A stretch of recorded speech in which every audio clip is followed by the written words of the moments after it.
Aham. Vixe. Vixe. Vixe. O efeito estufa é um processo que ocorre quando uma parte da radiação solar refletida pela superfície terrestre é absorvida por determinados gases presentes na atmosfera.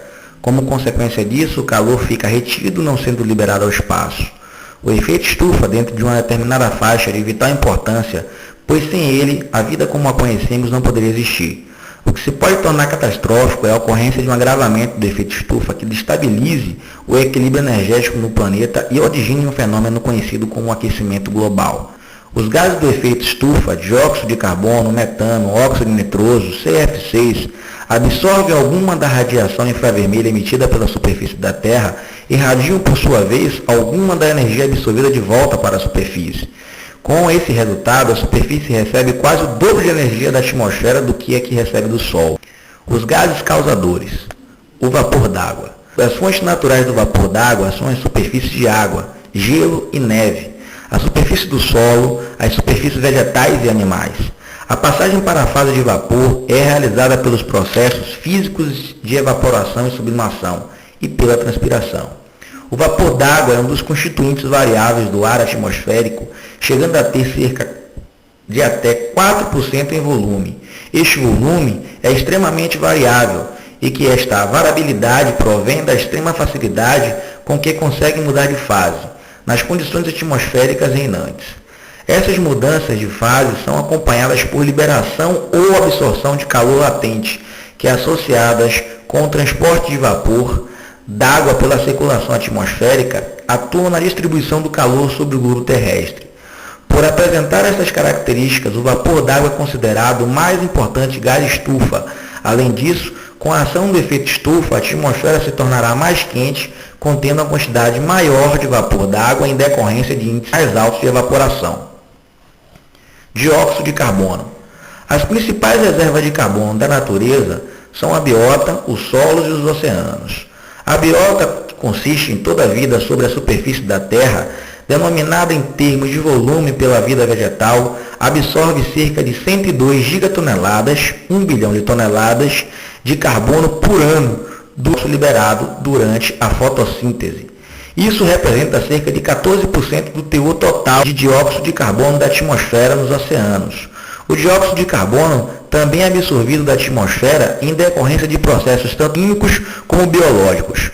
Por processos físicos e biológicos, liberação de dióxido de carbono das águas marinhas, por difusão em decorrência de respiração das fitoplânctons, ficando cerca de 2 gigatoneladas retidas anualmente nos oceanos. Sendo assim, a queima de combustíveis fósseis, carvão, petróleo e gás gera anualmente mais de 5,7 gigatoneladas de carbono na atmosfera. A estas devem ser acrescidas mais de 2 gigatoneladas provenientes da queima e derrubada de florestas. Este carbono, mais o captado pelos oceanos e pela biota, resulta em um aumento líquido de 3 gigatoneladas de carbono por ano na atmosfera. Metano.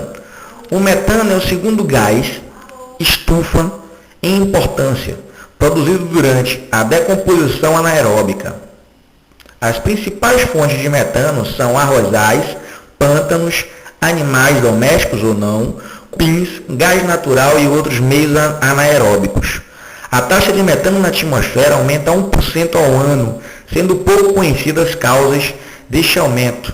Algumas delas podem ser o aumento dos rebanhos domésticos, a expansão de cultura de arroz e principalmente os vazamentos de gás natural ou aterros. A permanência do metano na atmosfera é pequena, menos de 10 anos, sendo consumido na atmosfera em menor escala no solo. O metano tem um potencial de aquecimento global de 63 no período de 20 anos, ou seja, 1 kg de metano nesse período produzirá 63 vezes o aquecimento global de 1 kg de dióxido de carbono. Portanto, o metano é 20 vezes mais potente do que o dióxido de carbono. Óxido nitroso. Como gás estufa, o óxido nitroso é ainda mais potente que o metano e a sua eficácia é cerca de 230 vezes superior à do dióxido de carbono. O óxido nitroso é produzido nos solos, acredita-se vinha dos solos 90% das emissões de óxido nitroso. é a possibilidade de dióxido nitroso concorrer para o aquecimento global, por ser um absorvente eficaz de radiação infravermelha e permanecer muito mais tempo na atmosfera.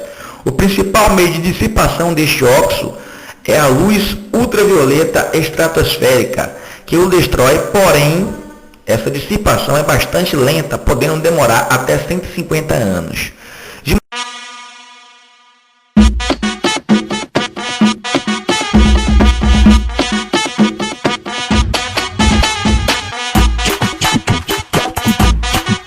Consequência, eles causarão inundações em várias áreas costeiras de baixo nível, maior umidade, invernos mais brandos, verões mais quentes e secos e condições climáticas extremas pelo mundo, como tempestade e aridez. Já se constatam pelas perdas consideráveis das geleiras naturais do planeta, como por exemplo a geleira McCurdy, que representam uma fonte fundamental de água doce. O fracasso da redução das emissões de gases em efeito estufa levará a mudanças dramáticas na forma de viver das gerações atuais e principalmente nas das gerações futuras. O impacto será amplo e afetará não somente aos humanos, como todas as superfícies e espécies e ecossistemas do planeta. Tais mudanças poderão também causar severas desordens sociais, econômicas e dos sistemas ambientais, nos quais a humanidade sustenta sua sobrevivência. As mudanças necessárias, soluções para diminuir o aquecimento global. Diminuir o uso de combustíveis fósseis, gasolina, diesel, querosene, e aumentar o uso de biocombustíveis, biodiesel e etanol. Os automóveis devem ser regulados constantemente para evitar a queima de combustíveis de forma desregulada. O uso obrigatório de catalisador em escapamentos de automóveis, motos e caminhões. Instalação de sistema de controle de emissão de gases poluentes nas indústrias. Ampliar a geração de energia através de fontes limpas e renováveis, hidrelétrica, eólica, solar, nuclear e maremotriz. Evitar ao máximo a geração de energia através de termoelétricas que usam combustíveis fósseis. Sempre que possível, deixar o carro em casa e usar o sistema de transporte coletivo, ônibus, metrô, trens ou bicicleta. Colaborar para o sistema de coleta seletiva de lixo e reciclagem. Recuperar do gás metano nos aterros sanitários. Usar ao máximo a iluminação natural dentro dos ambientes domésticos. Não praticar desmatamento e queimadas em florestas. Construção de prédios com implantação de sistemas que visem economizar energia.